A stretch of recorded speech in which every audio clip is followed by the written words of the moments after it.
You don't know flag. Thank you, Sergeant Essential. Thank you, Sergeant.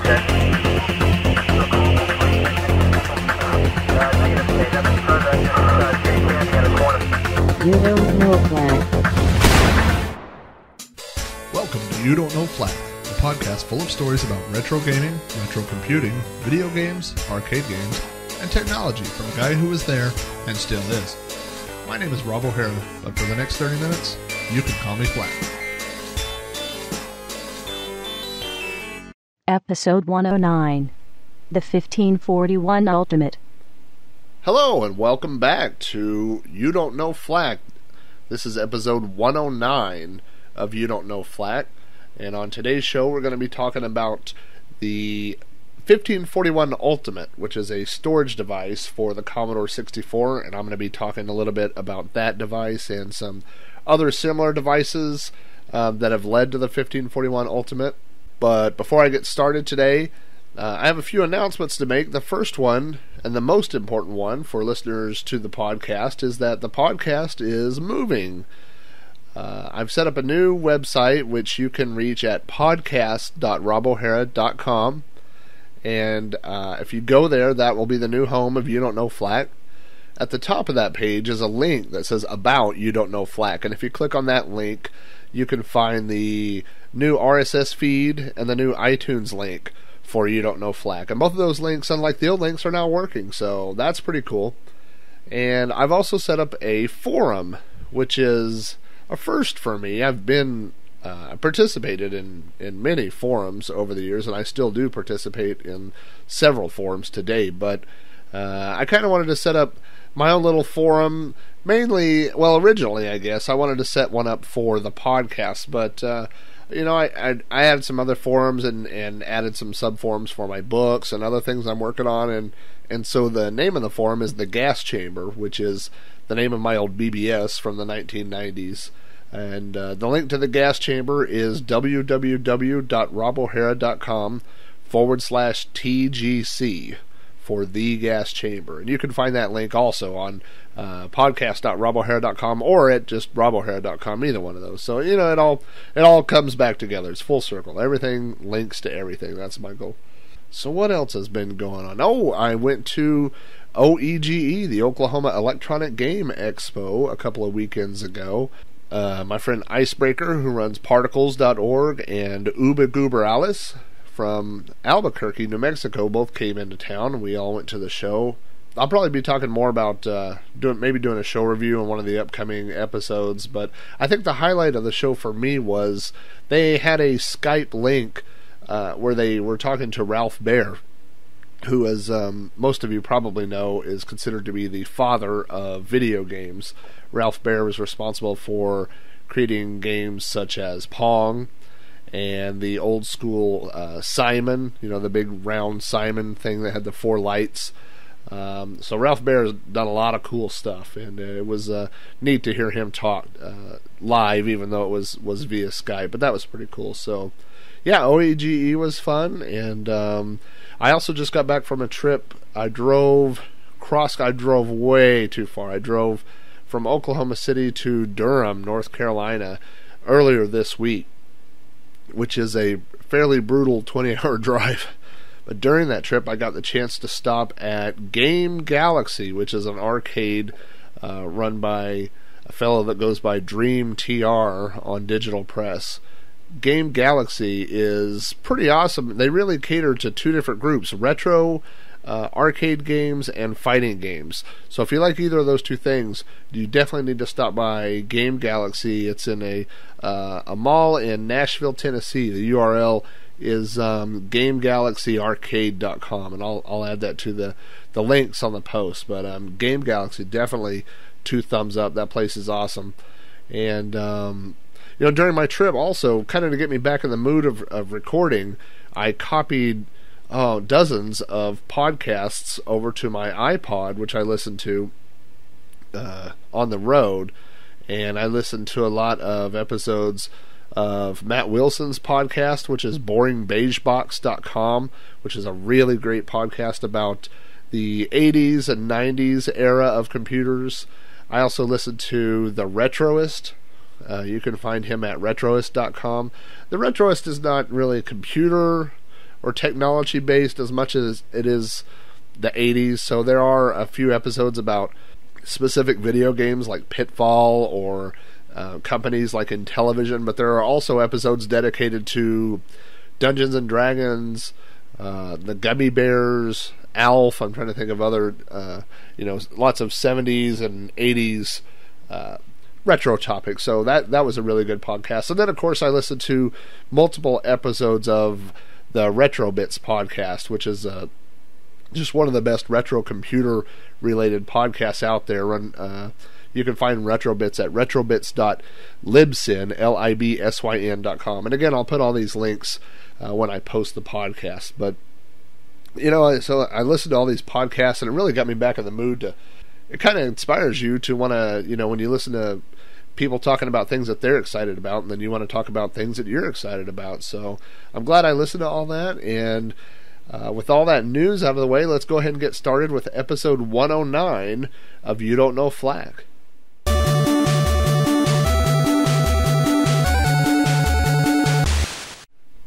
Before we start talking about the 1541 Ultimate, I'm going to give you a little background about the Commodore 64 and the original Commodore disk drive, which was, the model number was a 1541.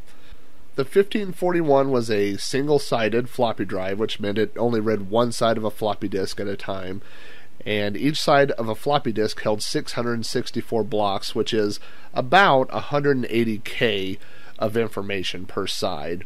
The 1541 had an internal power supply, and then there was a later revision called the 1541-2, which had an external power supply. So that was actually a better design.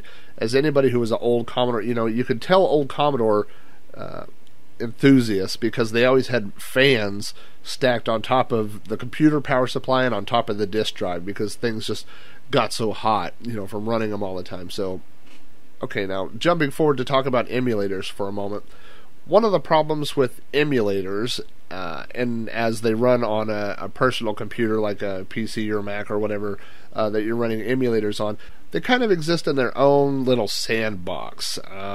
You can run disk images. Now, a lot of people will refer to these as ROMs because they're more used to emulation in the console or cartridge world. So if you're, a cartridge is made of a ROM, because ROM meaning read-only memory. So when you dump that, those are called ROMs. Now, if you're dealing with computer emulation, a lot of people will still call those ROMs, but technically they're not. They're disk images because they work exactly like virtual diskettes. Files can be moved, saved, deleted, altered, so it's not really a ROM. But anyway, the problem that with these emulators is that it's difficult to get things from the real world into this little virtual sandbox and back. You may have a real Commodore 64 diskette that you're holding in your hand, but it's difficult to get that into a computer where you can use it on an emulator. Now there are a lot of websites out there like GameBase 64, or all you need to do is search Google and find that the vast majority of Commodore programs, and a lot of this applies to multiple computers, but since we're talking about Commodores today, I'll mostly I'll be using the word Commodore. But if you go to these websites, you'll find that 99.9, probably any game you can think of from your youth, if that was ever sold or typed in from a magazine or anything, has probably already been converted to a disk image.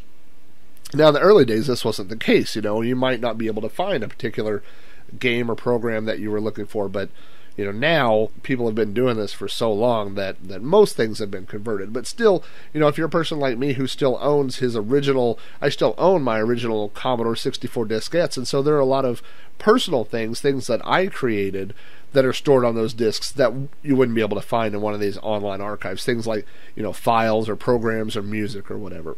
So you have this problem of getting things from the physical world into the virtual world of emulation, and then vice versa. If there was something in an emulator that you wanted to be able to pull out and run on a real Commodore 64, machine. Now, one of the reasons this is such a problem is that the Commodore 64 disk drive is so unique that IBM PC floppy drives are not able to read or write natively, are not able to read or write the Commodore file format. So you can't just take a Commodore floppy disk and put it in your PC and just magically, convert that over to a disk image or whatever.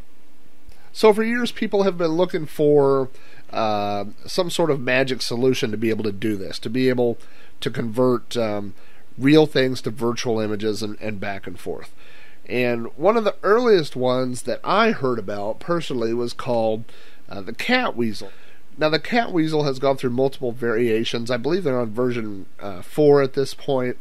And what the Cat Weasel is a controller that you could put in your machine. That they have versions. I know that there's like a specialty version for Amigas, and but the idea is that you would be able to put this controller in your PC or Amiga or whatever, and then it would be able to read and write multiple disk formats. But now, I don't own a Cat Weasel, and I don't know anyone personally that owns one, but if you go out and search Google for Cat Weasel and troubleshooting or Cat Weasel and problems, you'll find a lot of hits. It is for something that was sold, it appears to be really buggy. There's a lot of promises that have been made about drivers that haven't materialized over the years. So the Cat Weasel it's good in theory, and the way it's advertised is good, but there are a lot of people that have never got Cat Weasel to work, and a lot of some people have, of course, but it's certainly not the most reliable solution for doing this. What became the most reliable solution for a long time was called the X1541 cable. Now, what an X1541 cable does is it allows you to connect a Commodore 1541 floppy drive to an IBM PC. It's a special cable, and there are pinouts available on the web. You can actually make this cable. They're not very difficult to make. But if you look at the cable, it has a parallel port on one end that you would connect to a PC, and the other end has a serial port or serial style connector that you would connect to a Commodore 64 floppy drive. And there are programs like Star Commander that will allow you to copy a real floppy disk over to a virtual disk image. Now, this sounds like it would be the perfect solution, but unfortunately there are so many problems with this. The first problem, the biggest problem, is that the software like Star Commander really only reliably works under DOS. There are different hacks and tweaks to try to get it to work under different versions of Windows. I've never personally got it to work under Windows. So, additionally, not only does it need to run under DOS, it also needs to run on an older machine. Newer parallel ports are not compatible with, and by newer, I mean ones that come with Pentium computers. The only reliable setup I've ever had that worked consistently for X1541 cables is an old 486 DX4100 that I had with this cable hookup running dual booting DOS and Windows 95, I think, and then connected to a Commodore 1541 floppy. Now, over the years, people have seen the limitations of this X1541 cable, like the limitation with specific parallel ports or whatever, and so that pinout and design has been modified over the years. The first one I remember, after the X1541, there was an XE1541. The E stands for extended. Now, it does work with Pentium parallel ports, but it doesn't work with the parallel ports normally found on laptops. Now, for that, you may need an XA1541 cable, which the A stands for active. There's also an XM1541 cable, which stands for multitask. That one does not work with laptops. So as you can see, the problem is each one of the cables, they all started from the X1541. There are other cables originally the cables were serial, but they've been adapted to parallel cables, which run much faster. And now there are XH1541 and XH1571, which are hybrid cables, and XP1541 and XP1571 cables. Now, the problem with all of these cables is that none of them are necessarily compatible with one another. So now you could go out and, maybe you find the program that you like to transfer disk images or do different things, and it only works with some cables, but not other cables. And maybe the cable you have works with your parallel port, or maybe it doesn't. So, if you can reliably get one of these solutions to work, great. You're still talking about, in my computer room I had a dedicated desk with a 486 sitting on it and a 1541 and this special cable and software just to transfer these disk images, so it wasn't necessarily the most eloquent solution, but it did work. It was consistent once I got it working. Now, what some people figured out is that even though with the connectors that are on this cable, one end goes to your PC, one end goes to the disk drive, but the computer has the same type of connector that goes on the disk drive. So another program that came out was 64HDD, and it's kind of the reverse idea. You can plug the Commodore into the cable actually into your Commodore 64, and then you can plug the other end into the PC. And by doing this and running this software, it's kind of the reverse. You can actually use your PC as a hard drive for the Commodore 64. There's a complete chart available on the Star Commander website, and let me tell you, if you thought the X1541 series of cables was confusing, it's an entire matrix of what works with this, what doesn't work. I've tried multiple times, and I lose interest every time. I've never got this to actually work. And I think there's some compatibility issues with different programs and things, so again, it's the type of thing where it's a good idea for the software, but it just doesn't work reliably.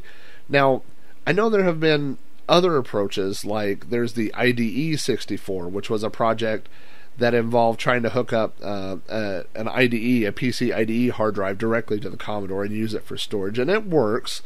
There are compatibility issues. A lot of these things, the problem is, again, that the 1541 floppy drive is such a complex, it's basically a computer in and of itself.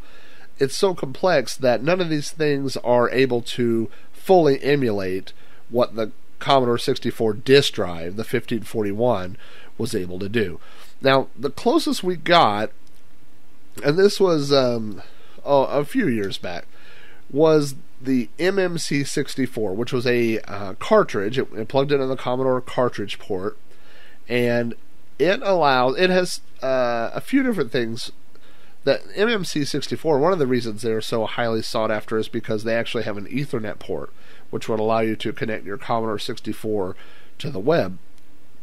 It also has a built-in SID player, and it does allow single file loading, but still this is a device, meant for loading games, not really for dumping of games. But with that Ethernet port, people experimented with, dumping disks back and forth, and you can do that. It's not very fast, but it does work. So as an old Commodore user and a guy who has a lot of disks that he would really like to transfer over to virtual disk images, I've kind of been watching this over the years. And the first product that really caught my eye was called the 1541-3. Now the 1541-3 was started off, well, all these things are basically hobbyist type projects. They're all sold, but basically they're sold to cover, the cost of parts or people's time where they assemble them. But the 1541-3 comes in a slick little box. It plugs up directly to the Commodore, and it looks really good on paper. Like I said, when you see this thing, it looks like a little professional, looking device. And on the website, they say that you can load Commodore games and do all these great things or whatever, and it uses SD cards for storage, which I thought was a great idea because, you could just plug a SD card into your PC, copy the images over, then plug them into the 1541-3 and load them up on a Commodore 64. The problem with the 1541-3, first of all, it's yet another device that's a one-way street. It works for loading games into the Commodore, but it doesn't work for dumping games back out of the Commodore. The other problem is, one thing that it's on the webpage now, but I didn't really understand. It wasn't clear when I ordered it, when I paid my $200+ or whatever it cost, was that it only works, again, like the MMC64, it only works on single file loader games. So, you know, a lot of Commodore games would just be one file, and this would allow you to load that one file into memory and play it.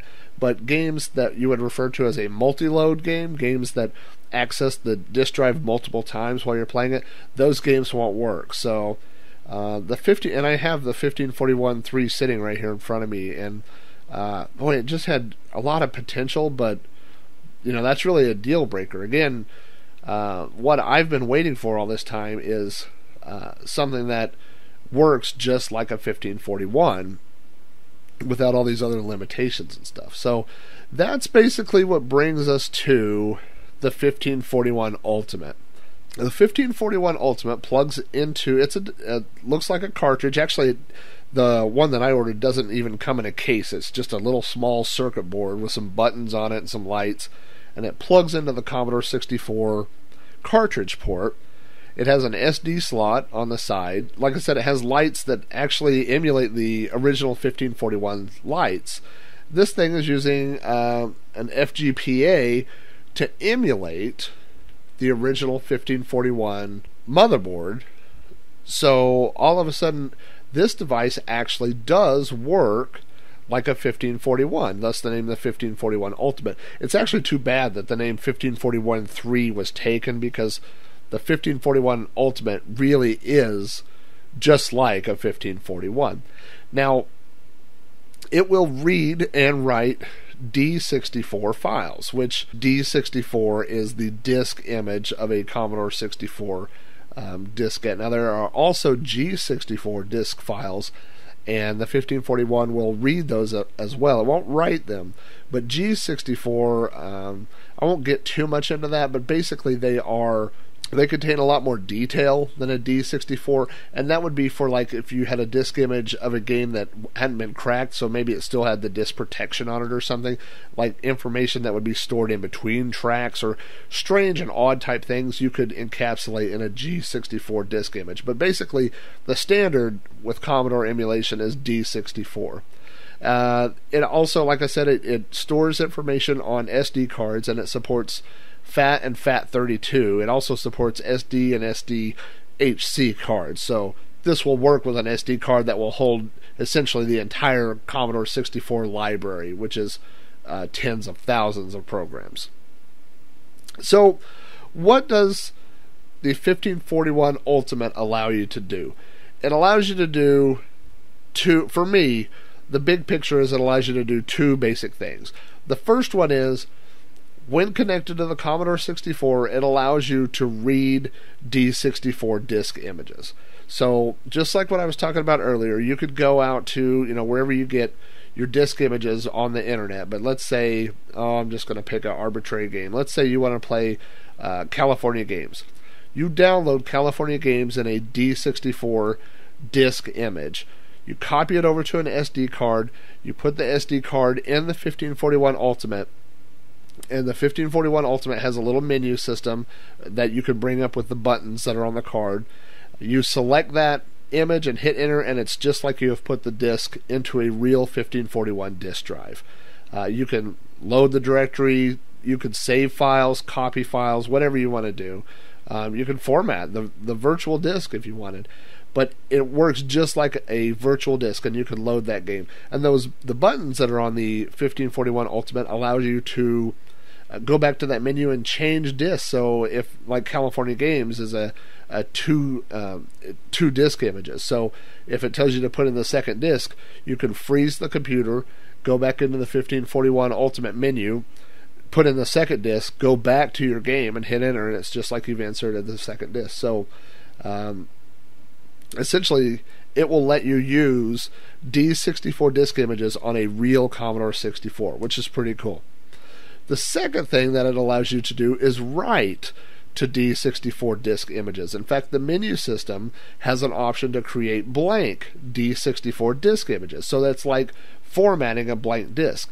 So you can daisy chain real 1541 disk drives off of the 1541 Ultimate and use them just like you would access, real disks. So using FastHack'em, or I use Maverick quite a bit, but any old Commodore disk copying utility, you can copy real files over to the virtual disk files, which then could be, taken and off that SD card and put back onto a real PC and used for emulation, or stored online. That's one of the big reasons, the pushes for all these converting of these disks, is that these disks must be ending the end of their lifetime. I mean, nobody predicted people would be using these disks for 10 years, certainly not 20 years. Some of the disks I have are pushing 25 years, and they're just not going to last forever. So what people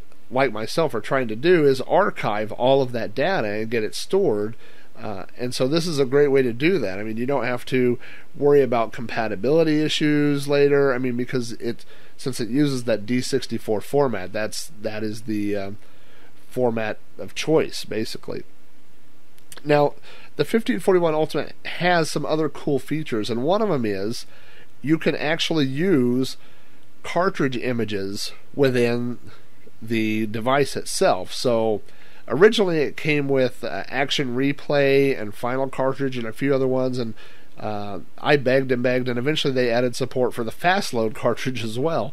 And that's great, because that's the cartridge that I used as a kid. So the way that works is when the BIOS that you flash on your 1541 Ultimate actually has all of those cartridges stored on it, so you could just choose whichever cartridge you want, and then when you turn on your computer, it's like that cartridge was plugged in, and that speeds up disk loading and everything, just like the actual cartridges used to do. Now, like any hardware, the 1541 Ultimate has grown over the last couple of years, and they have released, I think they're about to release the 4th version. I think that's right. The first offering of the 1541 Ultimate came in 2 different versions. There was one that had didn't have any extra RAM on board, and then there was a second one that did have, I think it was 32 meg of RAM. I'm not sure if that's right, but I think it was 32 meg of RAM. But it would allow you to emulate like the RAM add-ons or RAM expanders of the old Commodore and stuff like that. But it was so much more popular than the original one without the RAM, and I guess the price was so close that they discontinued the first model, and so the only model that you could get was the one with the 32 meg of RAM, and that's the model I have. Now, shortly after that one sold out, there's a third one which has added an Ethernet port, so you can emulate like the MMC64 cartridge with that Ethernet port. You can connect it to a PC or to a network. You can use Contiki, which is a newer operating system available for several old 8-bit computers, and get your Commodore 64 online. So there's a lot of cool things you could do with that. That model is sold out now, and there's a new model which is being referred to as the 1541 Ultimate 2, because it's so different than the previous version of 1541 Ultimate. It does come with an Ethernet port, but apparently when it ships it won't be functional yet. That's something that they're going to have to fix through later firmware updates or something. They have switched from normal SD cards to mini SD, which to me, it's the reasoning behind it is that it's going to save space on the card, which I understand, but mini SD is a little bit less portable. You can't put it directly into a PC. You have to use one of those little adapters and things. So, but it's not that big of a deal. But the 2 cool additional features, I think, on the 1541 Ultimate 2. The first is that it comes in a case, which the original ones did not. So it was just an exposed circuit board, which I was always afraid of, spilling something on or dropping something on. The other cool thing that it comes with is a USB port, and that is really cool, because now you're going to be able to plug a USB stick directly into the 1541 Ultimate 2 with your D64 disk images. So you probably won't be pulling that mini SD card in and out. You'll probably just put your games on a USB stick, and plug it in and out or whatever. So that's pretty cool. The website for the 1541 Ultimate is 1541ultimate.net, and you could go there, and they have a forum. It's kind of some funky forum software. It's not as cool as the gas chamber, just saying, but it's they have a forum on there and it's a very active community of people that are supporting Gideon, the guy who made the 1541 Ultimate. Very friendly group there of people that will help you troubleshoot issues, and if you find a glitch, people have found issues, like timing issues and some different, like really quirky kind of things deep in the code, and Gideon has been really quick to release updates for the 1541 Ultimate. So if I were to only have one additional accessory for my C64, it would be the 1541 Ultimate. Now, the 1541 Ultimate is not cheap. I think it costs 139, I believe it's euros. I know when you do the conversion rate, it comes out to be close to $200. So it's definitely not a cheap device. Of course, the way I justified it was back in the day when I bought my first real 1541 disk drive, it cost about $200 as well. So, so actually, if you figure in inflation, this is cheaper than the original disk drives were. But, it's really a game changer, I guess, about the way that if you are still using a real Commodore 64, because, all of a sudden you can put all those real diskettes away into storage. You convert them into disk images, and then you have them. You can manipulate them just like real disks. You can sort your files around, do whatever it is that you need to do, but it's very, very useful. It's very, I don't know, I can't see any downside to it at all. If there's any downside at all, and this is for, those of you that are pack rats like me, is that you don't get to see your discs anymore. I mean, I still have my discs sitting in a big milk crate right now underneath my desk, but so that physical, viewing of the discs or seeing the stickers, the labels, and touching the disc, you don't do that anymore. But gosh, if that's the only downside to owning this thing, I just highly recommend it. If you're looking for ways to archive your old discs, or if you just, you're a Commodore user, there are people that will all of a sudden decide, I either they used to have a Commodore, or they knew somebody with a Commodore, or they're just into retro computers in general, and they decide they want to get into it, and they all eventually run into the same problem, which is there's no easy way to get software. I mean, you're not going to go to the store or thrift stores even, or anything like that, to get Commodore software, and everything is out there on the web, but there's just no way to get it to a real machine. So this is by far the easiest way and most reliable way I've found to do that so far. So that's pretty much covers the 1541 Ultimate. I highly recommend it. I think it's a great product, and mine has just been super reliable and no problems at all. So I'd like to talk about it more, to be honest, but I just can't think of anything else to say. I think that pretty much covers it. I already have a bulleted script for episode 110, which I'm probably going to record tonight as well, and have that out within a couple of weeks. But go to the gas chamber at www.robohara.com/TGC, and there's a section for the podcast. Go to there. You can tell me and the other 4 members what you thought of this episode. I have a list of upcoming or potential upcoming topics for the next episodes, so you can check that out if you want to vote for one or put in a plug for one. If you want to suggest a show, you could do that there too. If you want to get a hold of me outside of the forum, you can always email me. My new email address, this is easy to remember, is podcast@robohara.com. Send me an email. I will get back with you.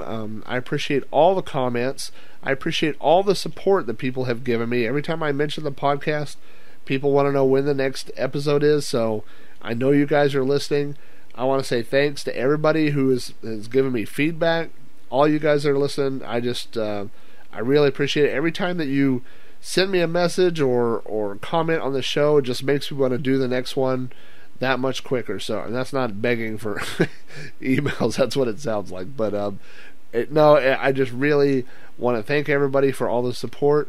But that's it. That's the end of episode 109. I should be going to bed now. It's late, but I'm sitting here with the 1541 Ultimate in front of me, and the little blue screen from the Commodore is calling me. So I think I'm going to wrap up this episode and go play some Commodore games for a while. So, but that's it. That's the end of episode 109. Tune in a couple of weeks. Go get that RSS feed or subscribe through iTunes so you can get the podcast sent to your phone. And like I said, a couple of weeks, keep an eye out for episode 110. That's it, and thanks a lot for listening.